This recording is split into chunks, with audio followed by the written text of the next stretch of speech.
yes, sales and marketing changed already. So it's changed. The landscape has changed. So if the landscape has transformed, shouldn't your in-house marketing team also transform? Shouldn't you also adapt to what's going on? The answer is yes. So listen up. Step number 1, audit your current team capabilities. So if you want the audit sheet, subscribe below and we have a whole audit sheet that you can put in your current marketing team, see where they are at, and then you go to step number 2. For step number 2 in this 4 quick tips is establish a growth team that's aligned to the customer journey. So first you gotta know what is the customer journey. If you want to know more about customer journey, I have a little PDF to explain to you what that is. But for now, to align your digital marketing, your in-house digital marketing team, you have to establish a growth team. So the old school way is you have a sales team, you have a marketing team, and you have a support team. With digital nowadays, that is not optimal, so that's not ideal because there are a lot more tasks, there are a lot more KPIs that's totally different from what we are used to. So here is how I would suggest you structure your marketing team, your in-house digital marketing team, to make your life as a leader so much easier. So check this out.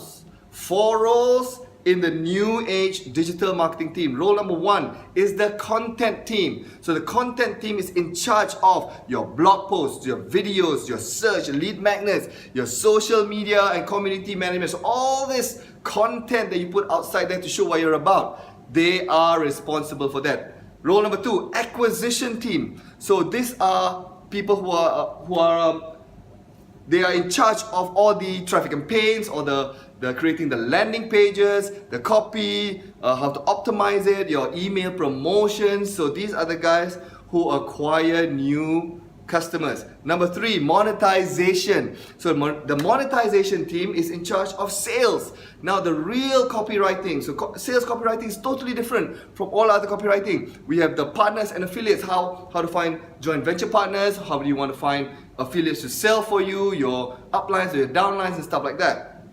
And also e-commerce and business development. So this team, the monetization team, is in charge of that. And number 4 is the success team. So it's no more the support team, it's about success. So it's no more about getting them off the phone as fast as possible. It's to get them to be successful using your product or service as fast as possible. So they're in charge of customer support and account management. So they're in charge of, once they are a customer, how do you get them to get their first win the fastest and answer all their questions clearly, and to get them and ascend them to become a raving fan and a person who's your loyal customer. So this is where it gets exciting. Step number 3. This is where you align metrics to allow for handoffs, not conflicts. So I've been in a few companies where I was doing the sales and the marketing keeps giving me all this crappy, I think it was crappy leads, right? So I said, I can't convert. This is quite difficult, they're crappy. And then the marketing team also says to the sales, so the marketing team says, I send you so many leads, why don't you convert them? So this conflict often happens in real life, right? So with step 3, when you align these metrics to allow for better handoffs, you have less resistance, less conflicts, and better results. So this is what you do. So here are the key metrics. So for the content team, what their metrics are: you measure organic visitors, social growth, social shares, podcast downloads, for example, right? So these are so the metrics you have to see, are they vanity metrics, or are they metrics that gets your company moving forward? Right? So that's for the content. Number 2, for the acquisition team, you want to have them measure the number of leads that comes in, the number of converts, how many from the leads convert into the next stage. So you have to know your customer journey. From one stage to the other stage, there is a conversion percentage, and you want to have that be the driver when you pass off all the information, right? So that is for acquisition. Also the return on ad spend. So you spend so much money on ads, what is the return for that? If you just use these 3 or 4 metrics for that, for the acquisition team, it's to be so much simpler in your meetings. So number 3, the monetization team. So what are their metrics? For them is revenue. And then you have product unit sales and saves and recovery. So that means those people who unsubscribe or those people who stop taking your products, right? How many did you save? How many did you recover in actual ringgit or in actual dollars, right? So these clear metrics they can play with every week and every month. And number 4, for the success team, it is tickets answered. How many of those? Average response time, customer satisfaction score, your net promoter score and customer stories, how many testimonials are getting, how many reviews and stuff like that. So you want to measure all these things. Now, so you measure this. So what is the point, right? What is the point? So if you're running a digital marketing team in-house, I'm sure you have trouble. How do you speak to the person? How do you get one of your teammates or your team members be accountable for their results? So this is how you do it. First of all, you go to your monetization team. You ask them, hey team, so this month, where is my money, right? You're in charge of monetization. Where is my money?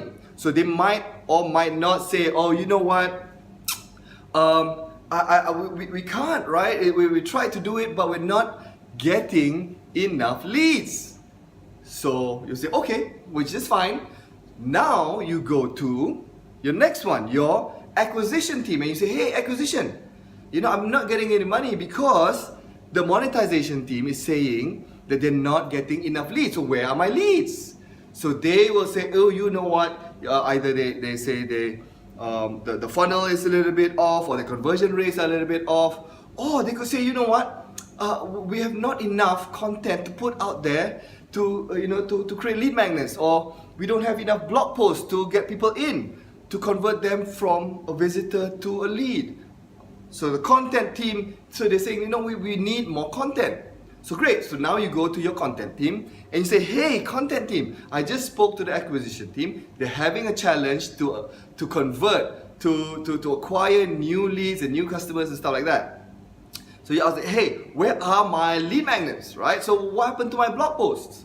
Then they will give you answers and they'll tell you what's going on. Either they say, hey, things are happening right now, you'll see more next week. Or they say, hey, you know what, it's tough, because I don't really know what content to create. I don't know what our customers really want. I don't know what are their interests.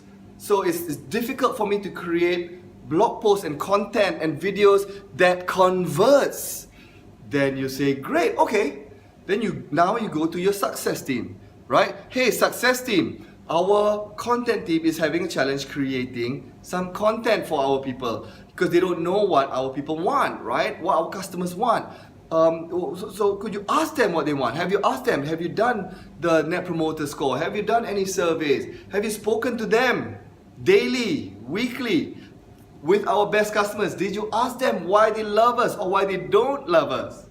Then they'll ask whatever question, they'll say whatever questions, or they'll do. So this is how you could easily just go and speak to your in-house digital marketing team, and everybody is accountable for the team. So just like a football team, you all play in one team, but everybody plays a different role. And if one role breaks down, you know where to look for. You can see the ripple effect that goes round and round, right? So like the chart. So this can only happen if you have structured your in-house digital marketing team with these 4 roles. If it's still old school, still sales, marketing, and support, then it's a little bit tough. But if you try this way, then it's very clear. It's very clear who is accountable for what.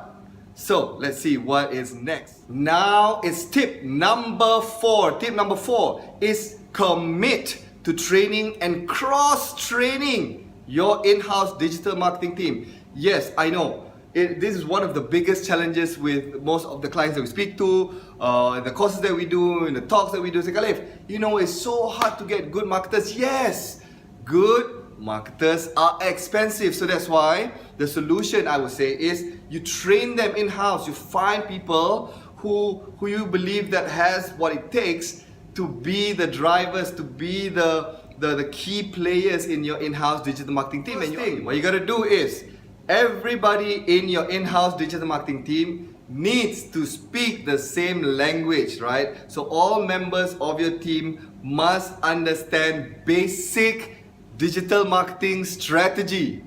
So basic. So what are they? So they have to have, it's actually quite a few, but in general, they have to have a shared goals, right? So what are their goals? Number 2, shared vocabulary. So when a person says lead magnet, when a person says tripwire, when a person says blog post, they know exactly what it is. So that when you follow up or when you measure, you know what you are measuring. So shared vocabulary is very important, and shared respect. Right, so you have to go through that. So we have the customer value optimization specialist certification, where we handle all of these things. All of our team members have to go through this first.